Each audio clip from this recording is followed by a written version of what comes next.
Most parents are wary of the so-called heavy metal music.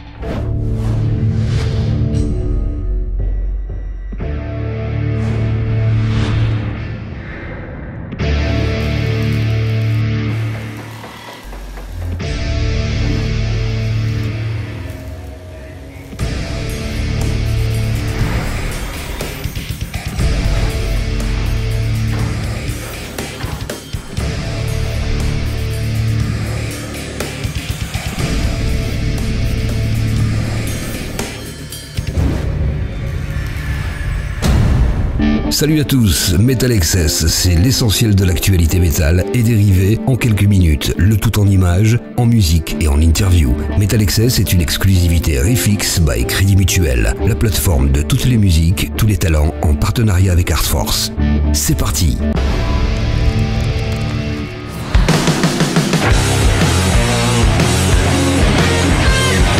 Alice Cooper, plus de 50 dates en France depuis 1971 et une nouvelle qui vient de s'ajouter à son palmarès au Zénith parisien début octobre, une salle qu'il avait découverte en 1988 et dans laquelle il n'avait pas joué depuis 13 ans. Il y a quelque temps, Alice Cooper nous a accordé une interview restée inédite dans METALXS, durant laquelle il revenait sur son passé, ses influences, son attachement à la France et son mariage à vie avec le classique hard rock. Nous vous la présentons pour la première fois. Attention, parole de légende.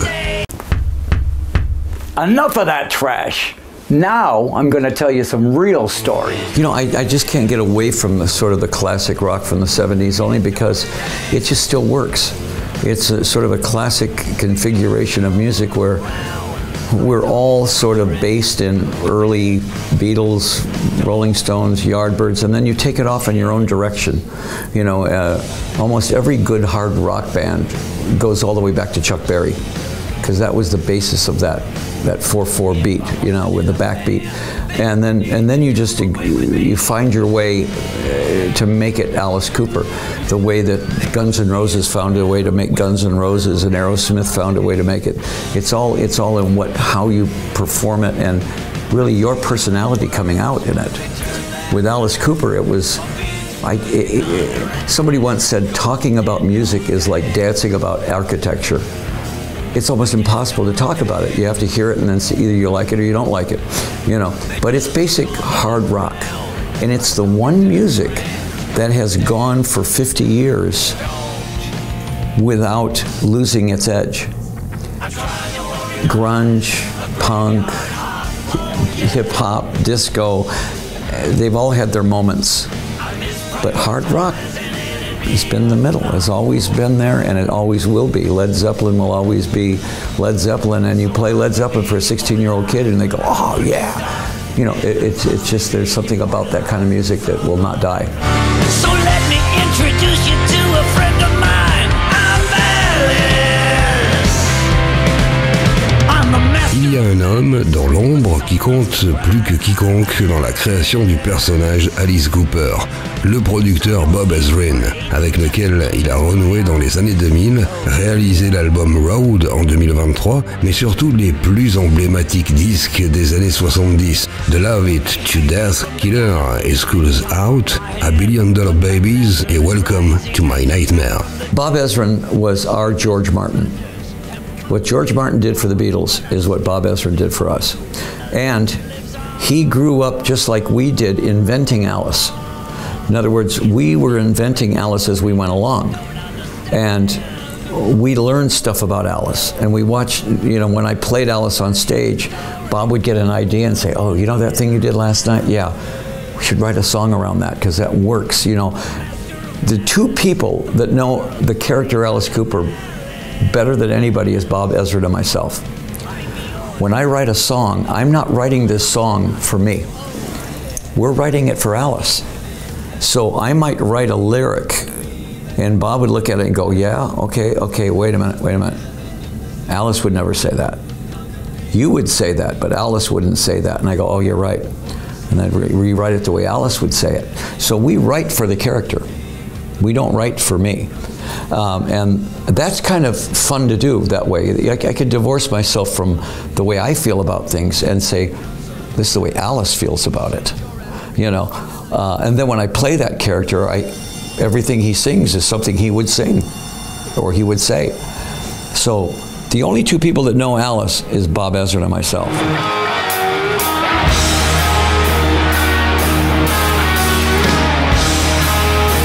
Si on remonte dans le temps, aux origines même, avant Alice Cooper, il y avait un jeune adolescent prénommé Vincent Furnier, né à Détroit, qui habitait à Phoenix, et sa rencontre avec la vocation est présente dans son esprit, comme si c'était hier. It's 15 years old, it's summertime in Phoenix, and I'm painting my house. My mom said, we got to paint this wall. I always had top 40 on. And I'm painting the wall like this, and I always, you know, the Beach Boys and the Four Seasons, and then all of a sudden I heard, doo-doom, doo-doom, she loves you, yeah, yeah, yeah. And I went, what was that? It was something I'd never heard before. It was fresh and it was live, and I said, wow, that was really good. About a half an hour later I heard, please, please me, oh yeah, like I please. So what was that? You know, I want to hold your hand. Da da da. All the Beatles songs that you heard in a row were just like a tidal wave of music that you'd never heard before. Now we didn't know what they looked like. We didn't know about the Beatle haircuts. We didn't know about the Beatle boots and the whole British thing. We just said, what is this music? Then when we saw them, I immediately just went, oh, I'm doing this. This is what I was born to do right here. And I found 5 other guys that felt the same way. And in high school, I mean, we started immediately. We went out and, you know, started learning songs. We had to learn it, just listen to it and go note for note and learn it. Until later on, everybody got proficient at their instruments, and pretty soon we were playing parties and doing those songs, those very same songs, you know. But it was like, to me, the joyous sound of that. It was so much fun to listen to, and I went, Beatlemania was amazing. So all of a sudden, 500 bands were born right then in Arizona where I lived. Every teenage kid wanted to be that. And all of a sudden there it was. We were there. Wigs were worn. And we wore, you know, we wore Beatle wigs, we did everything. And then that summer came along and we grew our hair out. And got in a lot of trouble because we got kicked out of school a bunch of times because our hair was long. That much over our collar was considered, you know, way too long.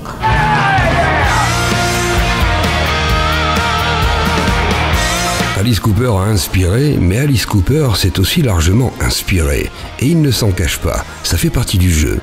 Everybody owns a little bit of everybody else, and unless it's you know, totally specific, a rip-off, then it's different. But like when we did No More Mr. Nice Guy, we used to listen to The Who a lot, you know, and the song Substitute, you know. That song was just so great and everything. And when we wrote No More Mr. Nice Guy, there was probably a lot of elements of Substitute in there. In fact, Roger Daltrey, on an Alice tribute album, sang No More Mr. Nice Guy. And he goes, oh, that song feels really natural for me to sing. And well, it should, it's Substitute. But, you know, we laugh about that because we know that the Beatles borrowed from Chuck Berry.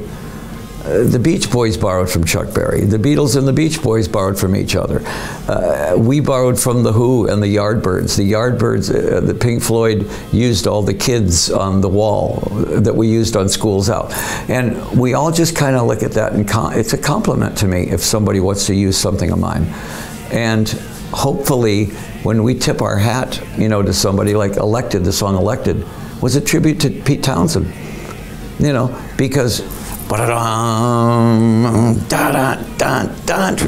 mean, that's pure Pete Townsend, and that was us tipping our hat to him, you know. And you know, and they notice it. They notice it, and the Beatles have got to hear themselves in everybody, because the Beatles influenced everybody.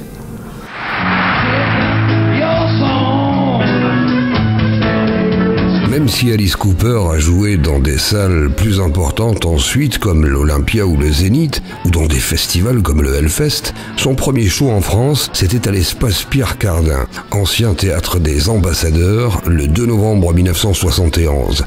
La télé française avait même fait le déplacement pour l'interviewer et le filmer live. Il garde un souvenir intact et assez surréaliste de l'événement. Played at Pierre Cardin Theater. And it's way too small for what we were doing. Omar Sharif showed up in a white Rolls Royce with Alain Delon, Bianca Jagger, and Catherine Deneuve. And they all wanted to see the show. Well, the bunch of kids outside that couldn't get in took his Rolls Royce and rammed it through the glass door. They put us in a closet until this riot was over. So I'm in a closet with Catherine Deneuve and Bianca Jagger, about like that close. You know, and it's like, hi. You know, and it wasn't a bad thing, being in a closet with those two.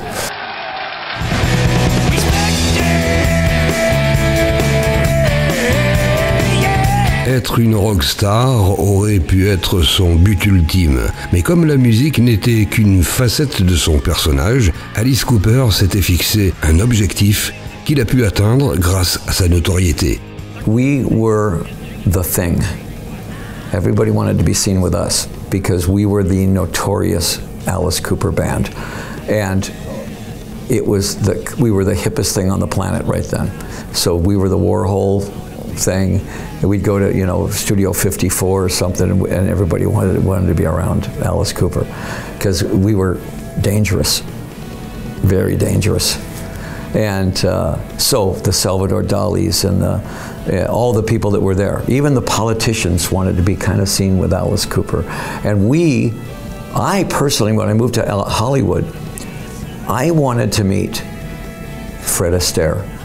I wanted to meet George Burns, Gracie Allen, Errol Flynn, people like that. Those were my heroes.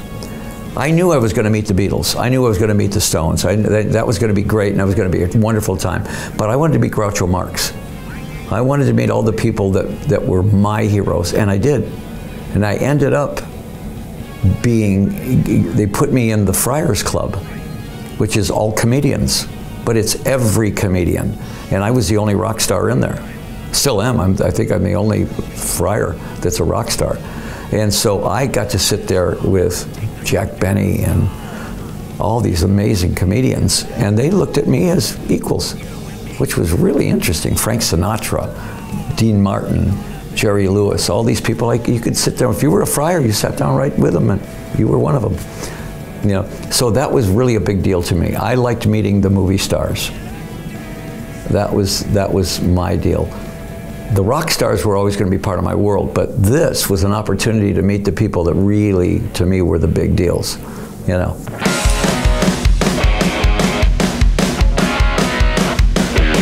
C'est ce qui fait qu'Alice Cooper, avec plus d'une vingtaine d'albums et des hits incontournables qui remplissent à eux seuls ces setlists en tournée, entre encore régulièrement au studio pour enregistrer de nouveau. I make albums now for the fans. I mean, basically when you're making an album now, it's not like the 70s where you're trying to break a new audience. It's great if young kids like it and everything and they dig it, but you know, you're making albums for all the people that supported you for 40 years, 50 years, and they don't want to just remember all the old songs. You want to give them brand new songs.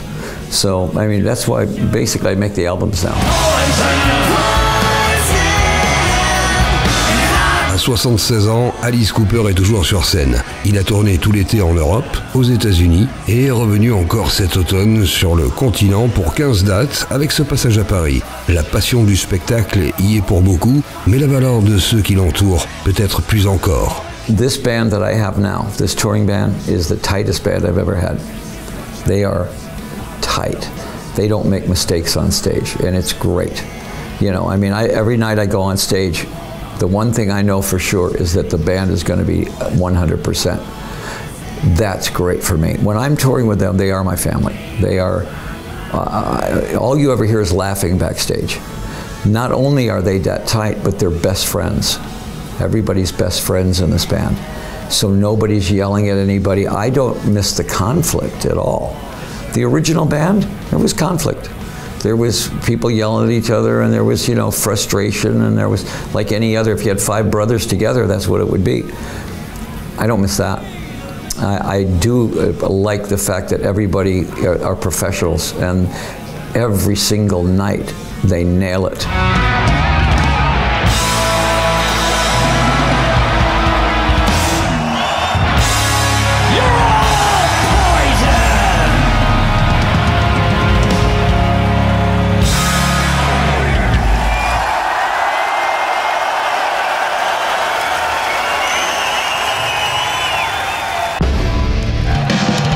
Notez sur vos tablettes les nouvelles sorties discographiques ou les toutes prochaines à venir.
MYLES Kennedy, l'incroyable chanteur d'Altbridge et le partenaire de Slash dans ses aventures en solo depuis 15 ans, a trouvé le temps dans un agenda infernal pour laisser libre cours à ses aspirations personnelles. L'album The Art of Letting Go, le troisième sous son nom, sort ce 11 octobre. L'art du lâcher-prise, c'est l'un des plus gros défis auxquels sont confrontés les artistes dans cet exercice. On ne voit pas ce que Miles aurait pu ajouter à cette superbe production. Il nous raconte comment l'inspiration de ce nouvel album est venue après une conversation avec l'un de ses techniciens en tournée.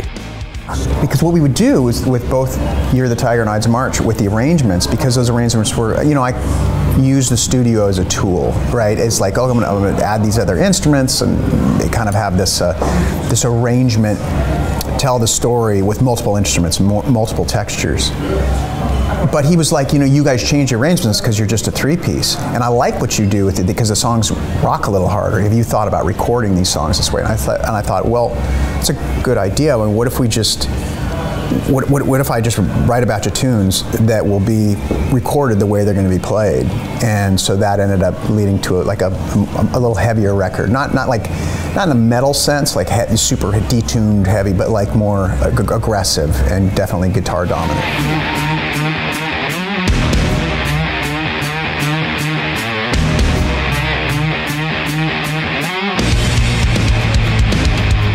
Le premier album de Miles montrait une facette de lui plus fragile et introspective. Avec ce troisième album, il y a du riff, de l'ampli qui crache et des guitares saturées. Ça lui manquait ce son aussi intense et électrique.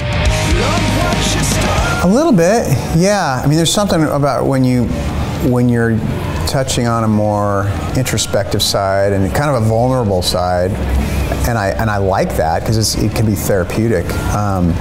But you're also really putting yourself out there, you know, and you're really exposing a lot. And going back to this, where it's more of a loud rock record, you can expose yourself in different ways, I guess. But it's, yeah, there's I don't want to say you're hiding behind more because partially intentional. the way that the record is tracked and mixed, you know, the vocals are right out front and they're dry and on a lot of the songs. So it's like you're not in the distance, you know, you're still right there and you need to tell your story. But there is something to be said about having a backdrop of acoustic instruments versus a backdrop of amplified, distorted guitars. They can kind of change the focus and change the narrative a little bit. But I loved it. I loved getting to do that, and I keep saying, making these solo records is a kind of an excuse to play more guitar the way I want to play guitar. So on one record I want to play acoustic guitar, on the next record I want to play more blues guitar, this record I want to play rock guitar with like a hint of blues on the top of it. So just kind of whatever suits my mood. Yeah. What will I do? Quand un musicien sort des albums solo, on est en droit de se demander s'il ne cherche pas une liberté qu'il ne peut obtenir en groupe où les compromis sont essentiels. Well, that's a good point. The C word, as I like to call it, you know, compromise is the thing when you're playing in bands, and so when you're doing a solo record, you know, you are kind of just doing what you want to do, how you want to do it. So there's a liberation to that. But it can also be a bit of a daunting task, because the nice thing about playing in bands and having your team, you know, is when you're bouncing ideas, when you bring in an idea and they're like, oh, that's cool, or no, let's not work on that. It saves you time. I suppose when you're in the solo realm, you know, when I'm initially putting the songs together before handing them to the band and to the producer, you know, I kind of have to trust my instincts, and so I keep referring to the process as kind of a workout for my filter, you know, and I feel like it's helped me, because the beauty is that I have a better idea of what isn't going to work in the end, and then when I get back together with Slash and Conspirators or with Alter Bridge, I feel like you have a better grasp of the writing process to be more effective when you're collaborating. To bring it back together one more time. Sometimes it feels that fate. Son partenaire dans Alter Bridge, Mark Tremonti, sort son nouvel album quelques mois après le sien. C'est ce qu'on appelle de la synchronisation. Comment parviennent-ils à planifier leurs emplois du temps et à s'adapter avec tous ces différents projets? We are a booking agent and record label and management nightmare because of the fact that there's so many different, you know, variables, and we've all got multiple projects we're playing in. But yeah, somehow it works out. Everything's really planned in advance, and you kind of have a rough idea of what you're going to be doing for the next 3 years at all times, which is good, especially being in this business where, you know, you're lucky if you know what you're doing. You know, I mean, fast rewind many years ago, and I had no idea what was happening from week to week. So this is good.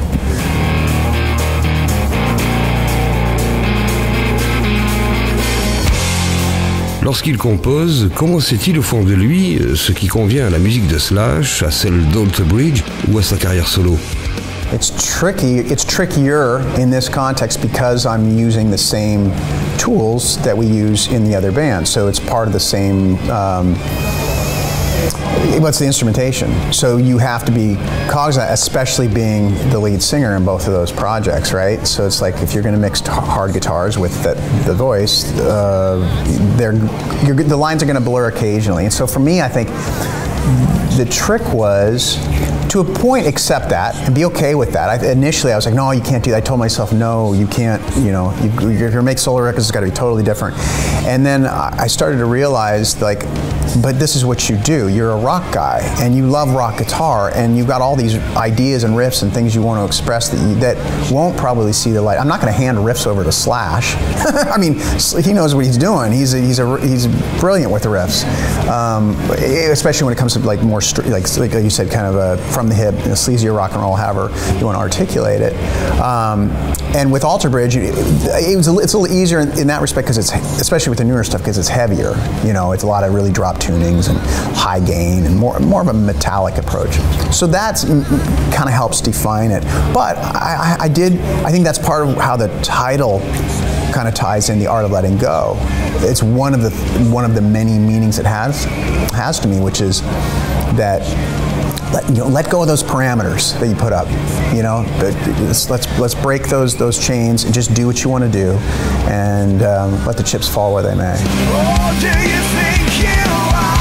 Il y a toujours au moins un titre flamboyant sur chacun de ses albums. Quel a été le point de départ de sa fascination pour ce genre de chansons épiques? Des groupes comme Rainbow, Led Zeppelin? Yeah, my fascination with epic songs, with also those flavors, you know, as far as like scales that are used in other parts of the world, not so much in Western music. I do like exotic scales. Yeah, I think a lot of it certainly started with Zeppelin as a kid, you know, hearing that, being introduced. That was the beauty of Zeppelin, is they introduced so many kids and so many people to not only the blues, but these other influences from around the world. And I love that. I feel like that's such a, it adds a certain dimension to a record when you have those moments. So I look forward to doing more of that in the future. You know, it can get kind of spooky.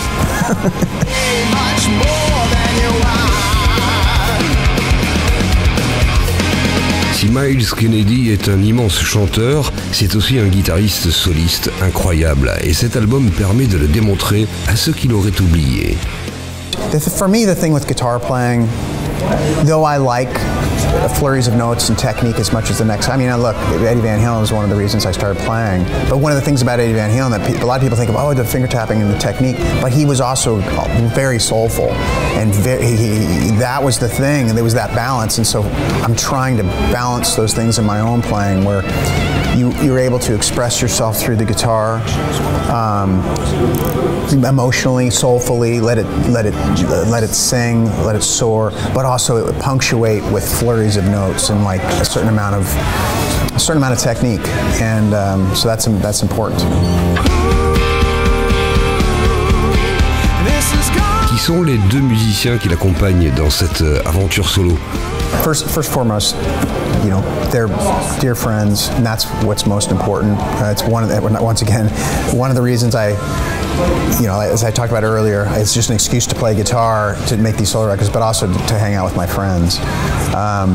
So Zia Udine and we started playing together a long time ago. Zia, the relationship I have with Zia musically is the longest of anybody in my orbit. We were in a band together as kids called Bittersweet, and we played the bars, and we played parties, and we'd sit there and dream about touring the world together, right? And then we were in a band together that got signed about 10 years later called the Mayfield Four, and we had a lot of fun, and we saw a lot of things, but we didn't get to do all the things we wanted to do. So the beauty with this is now we get to complete that. We get to travel the world together. We get to experience these things together, which has been beautiful. And I think he's one of the most incredible drummers I've ever played with. He's so creative, and he's just a monster talent. Tim is somebody that came into my universe later in life. I met him through the Alter Bridge camp, and he's friends with Mark Tremonti, and then he started working with Mark on Tremonti stuff, and then eventually came into the fold and started managing Alter Bridge, and has done a brilliant job. But on top of that, he's also an incredible guitar player and an incredible musician. So when it came time to make the first solo record, we brought him into the fold to lend his bass expertise, and he's done a great job. And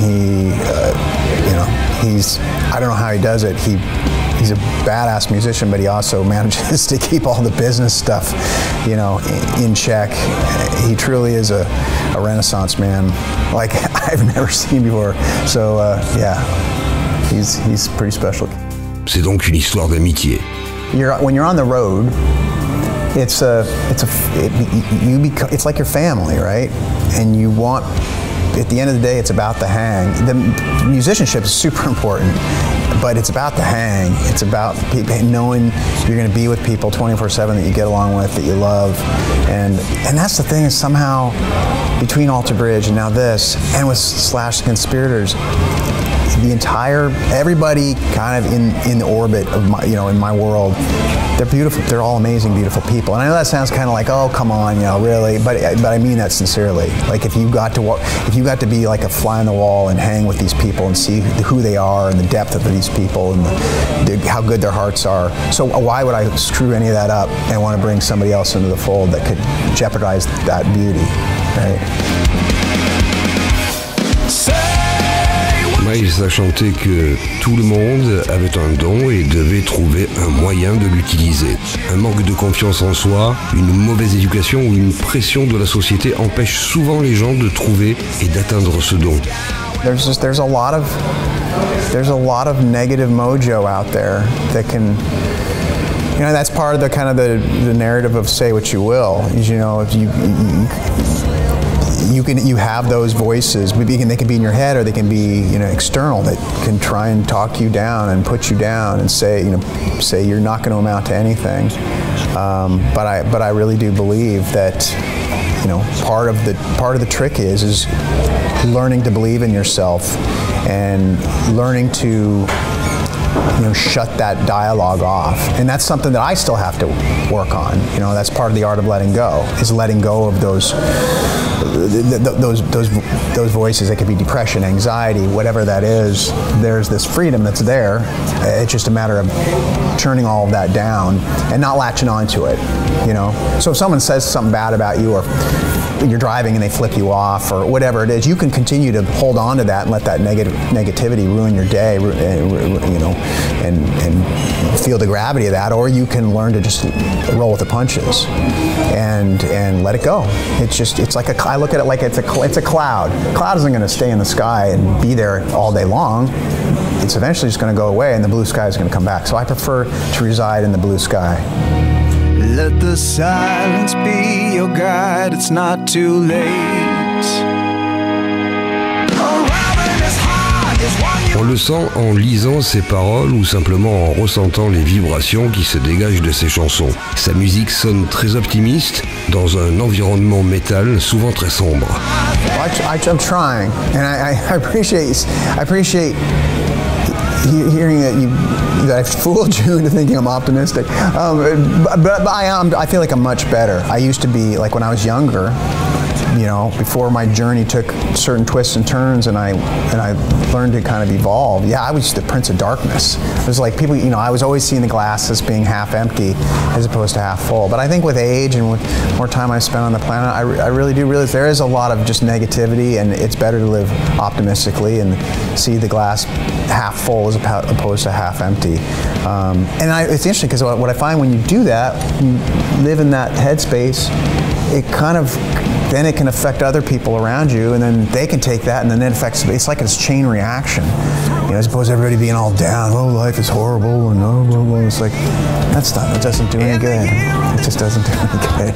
On a vraiment du mal à l'imaginer prince des ténèbres. Il donne plutôt l'image du gendre idéal. Well, I mean, when I say Prince of Darkness, I've always tried to I don't want to be bad to people, and my parents raised me to be a certain way and to love people and treat them as I wanted to be treated. But I struggle. I had my demon. I like when I see demons, like depression and anxiety, and that dark. You have those dark and you couldn't see the blue sky. It wouldn't cut through. It was there. I just could never. All I could pay attention to was those clouds and just lock into those clouds, those dark spaces. And so I had to do a lot of work and a lot of soul searching, and it's something I still work at every day. You know, I've got a long ways to go. I'm by no means am I completely there yet, but when I take my last breath, what I'm hoping is that, you know, I'll have it close to mastered.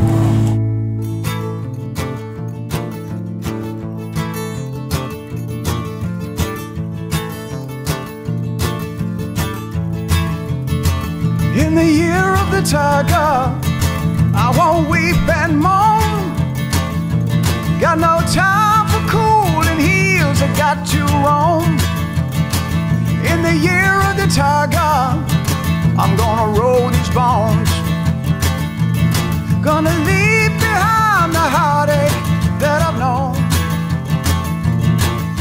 The only thing I loved has slipped away.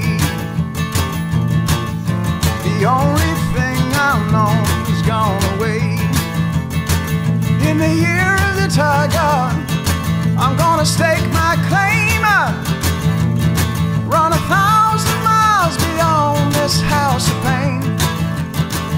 In the year of the tiger, I got my kin to save. I'll be damned to see them suffer one more day. On a cold, cruel July, we didn't know just when the bills would arrive. But love alone keeps us alive when we feel we can't go on at all.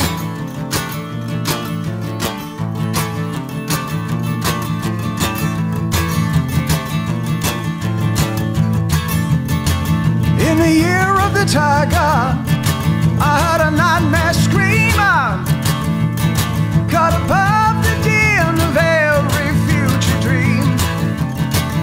In the year of the tiger, where you best believe, I'm haunted by the visions that I've seen. On a cold, cruel July, we didn't know just when the bills would arrive. Love alone keeps us alive when we feel we can't go on. Oh, yeah.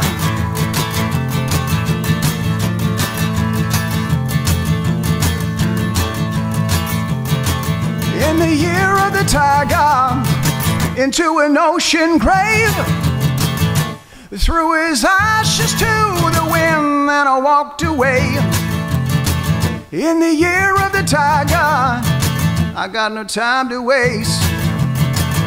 A resolution to keep fighting and remain. Yeah, on a cold, cruel July, we didn't know just when the pale horse would arrive. Yeah. Love alone keeps us alive. Oh, yeah. When I feel I can't go on at all.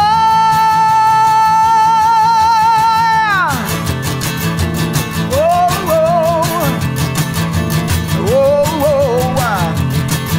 In the year of the tiger, in the year of the tiger, in the year of the tiger, in the year of the tiger. Parfois, les leaders de groupe ou les chanteurs célèbres doivent presque tout recommencer à zéro quand ils partent en solo. Est-il à l'aise avec le fait de jouer à une autre échelle au vu du succès qu'il rencontre habituellement avec Bridge et Slash? It's actually great because I'm basically starting over, right? We're back to playing smaller places, and so it's easier to connect. And I think that if you started, you came out and it went exceedingly well, and you're playing the same size venues as your other bands, that's great on one hand. But there's something to be said about having these different. You have different bands, different situations, different venues, and that keeps it fresh. It keeps it so it doesn't become redundant, and you really don't. And then you never take anything for granted, because you realize you're starting over again. You realize how hard it was to start, and have to build something up again. But I kind of revel in that. I like that challenge, and most importantly, I think I like the ease of the size rooms you're playing, and knowing that it's much easier to connect with those people than when it's a big room and you can't see the person way in the top row, so I do like that. Passer d'une entité à l'autre doit être pour le moins épuisant. Garde-t-il toujours le besoin de ce rythme intense, ou a-t-il parfois secrètement envie de prendre un peu de temps pour lui? Very good question. I would not be honest if tell you that I do like downtime to power down and regroup, and I need that. There was a time when I just went nonstop, you know, like between 2010 and 2019, it was just all year, every year, and it was starting to burn me out. So I've had to kind of figure out I've had to learn to say no and learn to carve out time so that I can be home more. And which has been great. I feel like it's been great for me creatively. I think part of this growth as a person has happened because of that, because I'm carving out windows now where I can focus on myself and I can read and I can listen to lectures and try and become a more well-rounded person, as opposed to just go, go, go. And now I was becoming lopsided. It was just all I knew all the time was just, you know, tour record, promote. But with that said, I still need all of that because it's who I am. It's all I've known. And I will say it is hard when I do have a window of downtime. It takes me a little time to acclimate. So I'll pull into the driveway and I'll kind of feel like, oh boy, I'm home now. What do I do? And it's kind of overwhelming. So it takes me a little bit of time to like get back to, honey, you know, why don't you go out and play with the dog? Why don't you go, you know, pull the weeds? Do some dishes.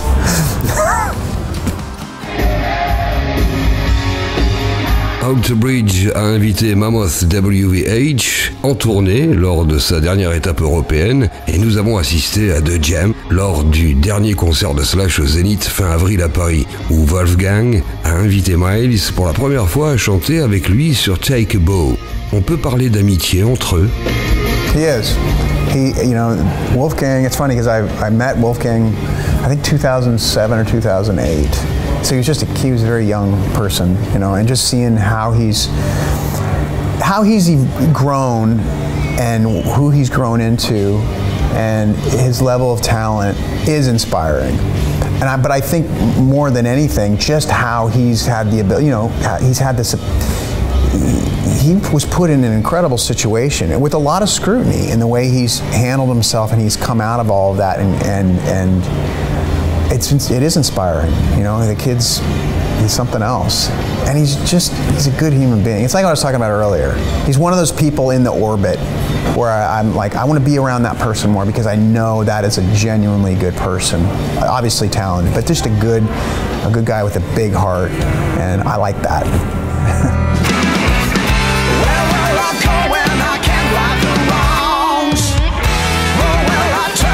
La plupart des rockstars ont vécu ou vivent encore une vie pleine d'excès, de familles brisées, de tragédies. Miles semble être très équilibré, posé, sans aucun drame qui soit dévalé devant le monde entier. Garde-t-il tout ça pour lui? The Myles Kennedy Wilds. We want the scoop. Okay, I mean, but truth be told, you know, my story's an interesting one in that look how long it took to kind of get to where at a certain point in my career, right? And when I was in my 20s and I got my first few record deals and everything, I was like every other 20-something and trying to figure things out, and making a lot of mistakes, stepping in a lot of crap, doing a lot of dumb stuff and excesses and the rock and roll cliche. And I did do that. I kind of got it out of my system. I'm not proud of it, but I feel like it was kind of necessary for who I would become. And it taught me what not to do and who I didn't want to be. So the really fascinating thing is it took so damn long. It was just like the pace was so slow with everything that it allowed me to grow along with it, to navigate these treacherous waters of being in the entertainment industry, because there are just so many things that can pull you down if you're not ready, or if you're, you know, weak at any moment. And I've been weak, and I've fucked up. Trust me. Can I say fucked up? But I learned from my mistakes. And so, at the stage I'm at now, I feel like I'm all grown up. Et si on parlait un peu de la pochette? Des fleurs, des serpents, des crânes et surtout une pieuvre. D'ailleurs, il en a une tatouée sur le bras. Il y a quelque chose de particulier entre lui et cette créature, non? Oh, I love octopus. Yeah, I won't eat them anymore because there was a movie. It was about the guy who befriended the octopus. It's a great movie. I'm totally drawing a blank right now, but it highlights their intelligence, and that's the thing with octopus, is just how intelligent they are. So I used to love the taste of octopus, but I won't do it now. Now that I know how smart they are, I just won't. I won't do it. But yeah, that album cover was created by a guy named Riza Pecker, and he has a style of art that we really liked. He was kind of vast and busy, and we were like wanting something to manifest kind of the theme of some of this record, which is, you know, the kind of the transitory nature of life, that nothing lasts forever, and you know, death and birth and whatnot. So if you look, there are all these Easter eggs. You know, obviously this is the tattoo from the tattoo. Or the octopus stuff from the tattoo, but you can, if you look closely, you'll see like an owl. That's from Ides of March. You see the bones of a tiger from Year of the Tiger. You see a little door. That's from the first Mayfield 4 record. So it's very much all these pieces of my life, and that's the meaning. En 2022, Mark Tremonti a sorti un album où il chantait des classiques de Frank Sinatra. Quel serait l'artiste que Miles aimerait reprendre s'il en avait l'occasion?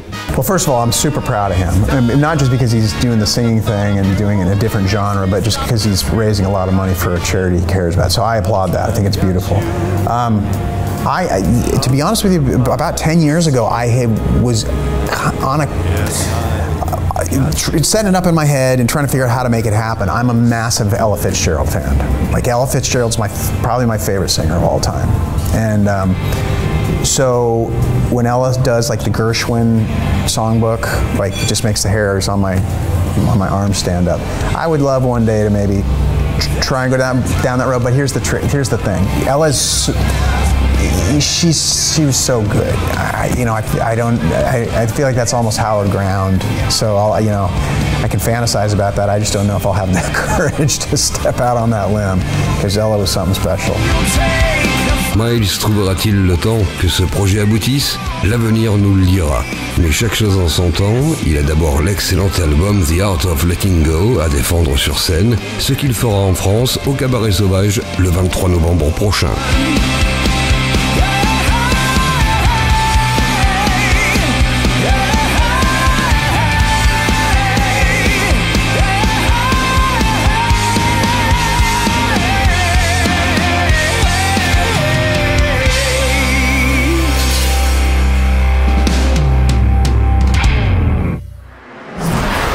Voilà, METALXS, c'est terminé pour aujourd'hui. On se retrouve dans 15 jours pour un nouveau numéro avec toujours plus d'interviews, de surprises et de contenus inédits. Un immense merci pour votre fidélité et n'oubliez pas de prolonger l'expérience métal sur riffx.fr. Salut!